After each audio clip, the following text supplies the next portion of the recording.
Over the weekend, the original voice actor for Bayonetta, Hellena Taylor, released a video publicly asking fans of the series to boycott Bayonetta 3. In the video, Taylor explains why she will not be reprising her role for the third installment in the series, citing a poor offer of compensation from Platinum. The final offer to do the whole game as a buyout, a flat rate, was $4,000 US.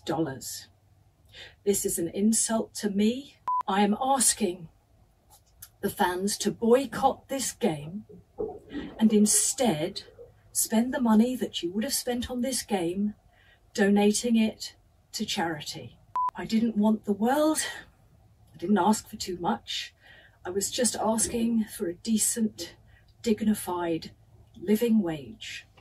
What they did was legal, but it was immoral. So there you have it. Taylor felt like Platinum's offer of $4,000 for the entire role was insulting to her as a professional actor, but also because her voice is very much wrapped up in the identity of Bayonetta, the main character of a game franchise that has made hundreds of millions of dollars in revenue. Earlier this month, it was confirmed that Taylor would not be returning to the series as Bayonetta, but the official statement from Platinum alluded to a scheduling conflict which forced them to find a different VO artist. In an interview with Game Informer magazine and transcribed by Nintendo Everything, Bayonetta 3's director Yusuke Miyata said various overlapping circumstances made it difficult for Hellena Taylor to reprise her role. Now we know that those circumstances had more to do with pay than scheduling. In follow-up Twitter videos, Taylor mentioned that she had nothing but time on her hands and stated, "I am not afraid of the non-disclosure agreement. I can't even afford to run a car. What are they going to do? Take my clothes? Good luck to them." In the Game Informer interview, Miyata went on to explain who would be taking on the role instead, saying, "We held auditions to cast the new voice of Bayonetta and offered the role to Jennifer Hale, whom we felt was a good match for the character." Miyata added, "I understand the concerns some fans have about the voice change at this point in the series, but Jennifer's performance was way beyond what we could have imagined. I'm confident that her portrayal of Bayonetta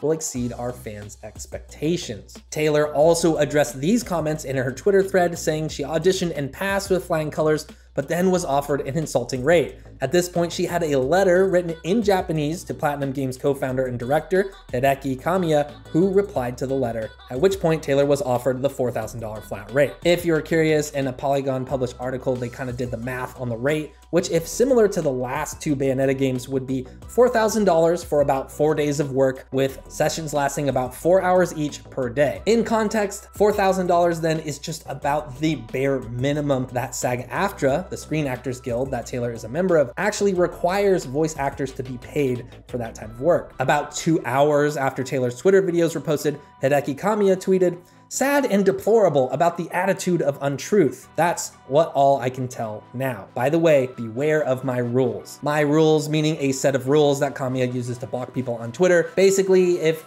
they ask questions repeatedly or tweet at him in any other language than Japanese, he'll block them. After receiving a ton of backlash from upset fans and blocking probably as many as he could, Kamiya eventually deleted his Twitter account, which has since been reactivated. Of course, things don't just end there. It's pretty likely Jennifer Hale already completed her recording sessions for Bayonetta 3, since there are a number of trailers and official gameplay videos out for the game. Unflatteringly, in a way, referring to Platinum, Taylor also said in one of her videos, "They now have a new girl voicing her over," referring to Bayonetta. "I wish her all the joy in the world," referring to Jennifer Hale. "I wish her all the jobs, but she has no right to say she is the voice of Bayonetta. I created that voice. She has no right to sign merchandise as Bayonetta." Taylor is basically making a distinction between creating an original voice and parroting one, which likely happens a lot with voice acting, but it is kind of a weird bit of shade, even if it was dropped unintentionally. Jennifer Hale got caught up in enough fan outrage online that she published an official statement on the matter earlier today, writing, "With regard to Bayonetta 3, as a longtime member of the voice acting community, I support every actor's right to be paid well and have advocated consistently for this for years." Hale continued that she has great respect for her peers and that she is an advocate for all members of the community, but added she isn't at liberty to speak on the situation more directly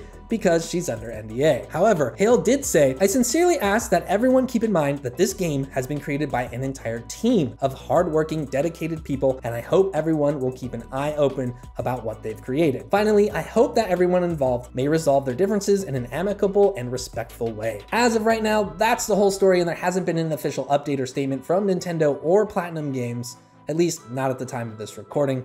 $4,000 does seem like a pretty despicable offer to give someone who is voicing a very famous video game character for not the first time or even the second time, but a third time coming back to reprise the role.